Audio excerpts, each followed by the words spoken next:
question and answer session.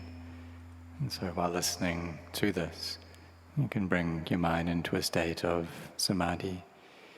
And if it reaches a place of stillness and of peace, then there's no need to be listening to what's going on. You just stay with that mind that's very still, settled and peaceful. Dear Long Pa, how does one keep 8 precepts even when not staying in a monastery? Especially how to stay celibate? Thank you very much. So when one is living in the household, then one can be taking these 8 precepts. So see that if we're trying to keep these 8 precepts and we're working and there's a lunch period, a break period from 12 until 1 p.m., then it's okay for us to be having a meal during that time. That we are intent on just eating 2 meals. So maybe it's not feasible for us to eat between 11 and 12, so it's okay to be 1 hour later.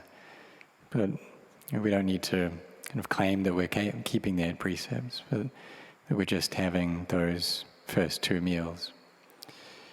And with regards to the brahmacharya, so celibacy or the holy life, you can keep that as well.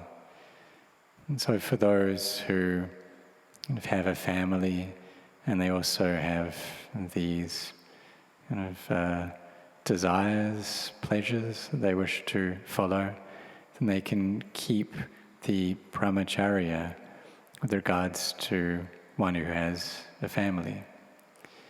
And so that is kind of normal for householders to be doing that. But if one is keeping the brahmacharya like a Brahma, so like a Brahma god, then we're not following any of these moods, trying to seek pleasure from the senses, but rather we are training our minds. So a more subtle level of what brahmacharya means is caring for the heart so it is in a Brahma state, which means that it's in a state of samadhi and jhana. And this is something that one can do, whether in a house or whether in a monastery. This is possible. Dear Long Pa, thank you for your priceless teachings.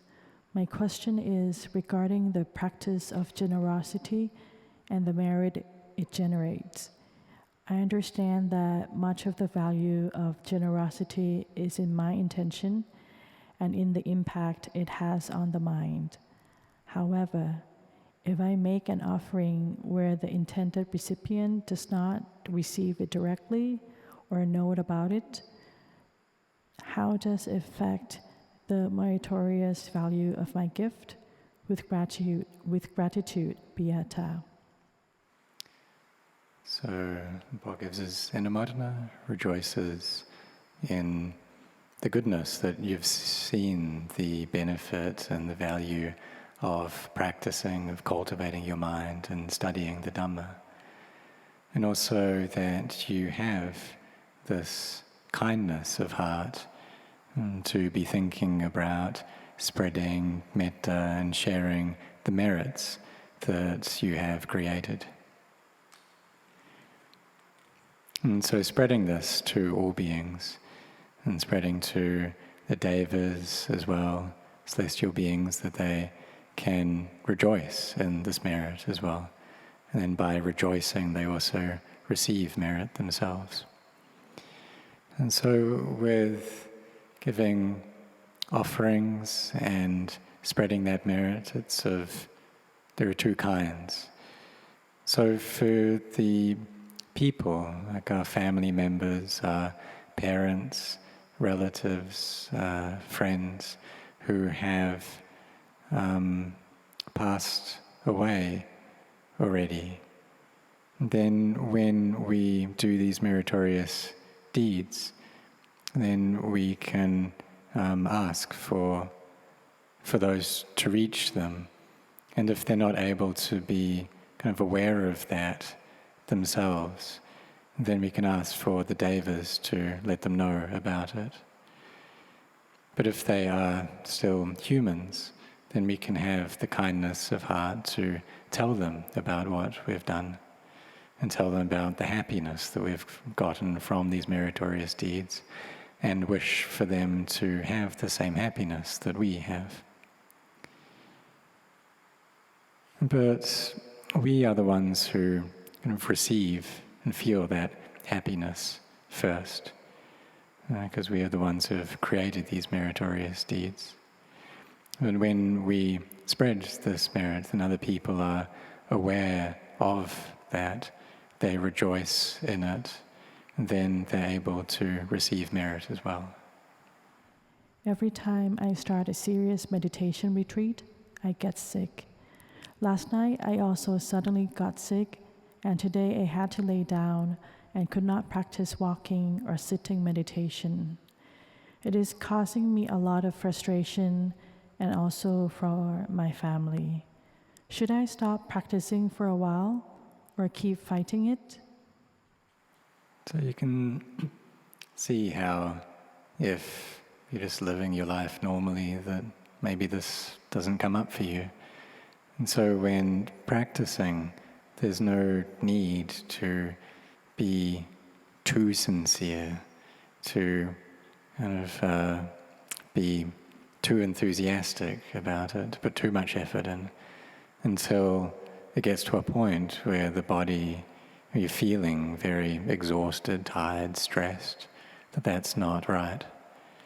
Because what the practice is having mindfulness. And so if there's too much effort and sincerity, then problems can arise.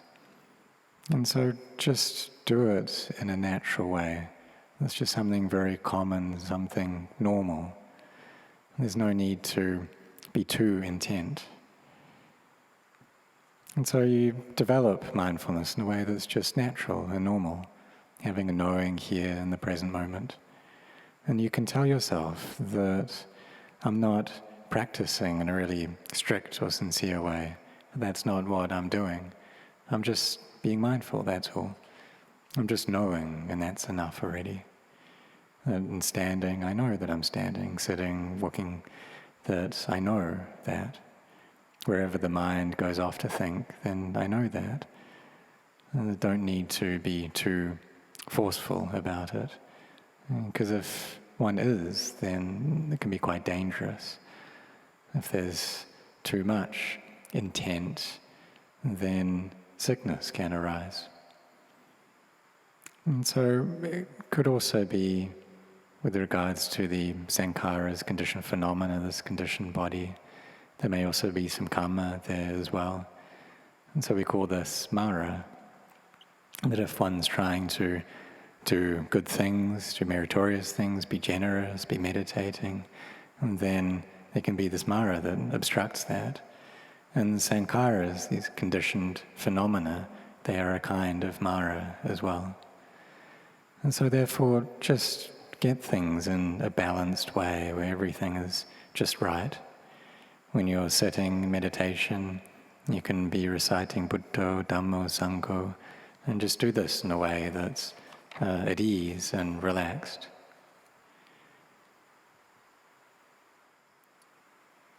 So when one isn't doing this, like practicing like this, then these illnesses don't come up. So therefore, when you practice, just have a knowing there. So just do it in a very normal, common, relaxed way. There's no need to force it, because if you do that, then there'll be stress that arises, and that's not right. While doing vipassana meditation, I saw a huge sun-like object, then contemplated that it's temporary and an abstraction in meditation.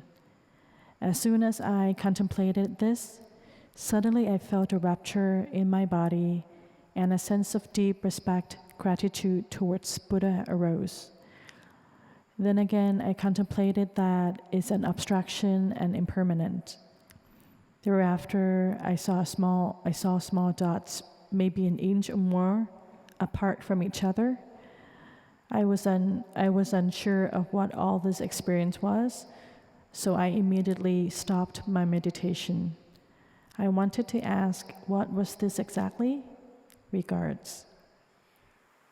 So when the mind has settled into a state of peace, then it's possible for nimittas, so visual images, so like seeing a bright light or even a sun.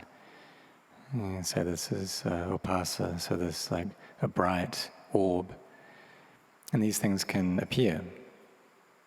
And then we can contemplate them. So contemplate using our thinking that this is something which isn't sure, this is something which is unstable, or that this is an obstruction. And that is cultivating vipassana, as insight. So that this light has arisen. And what that is the mind is beginning to come into peace, into a state of samadhi.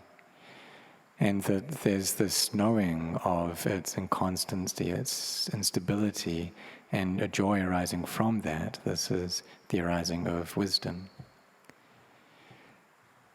And so you have this knowing there, and this mindfulness there, that all things are unstable and constant in this way.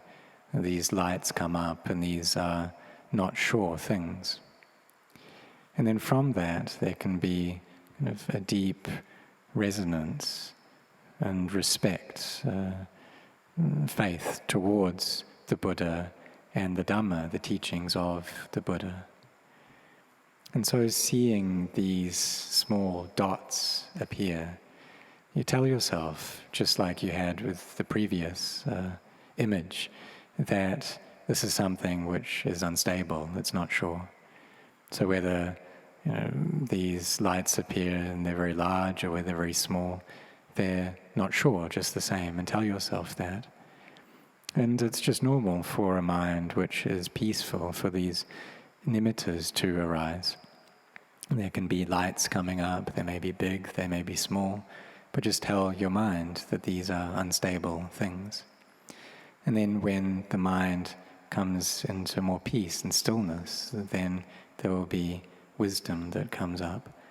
So there's no need to be afraid or scared at all about these things.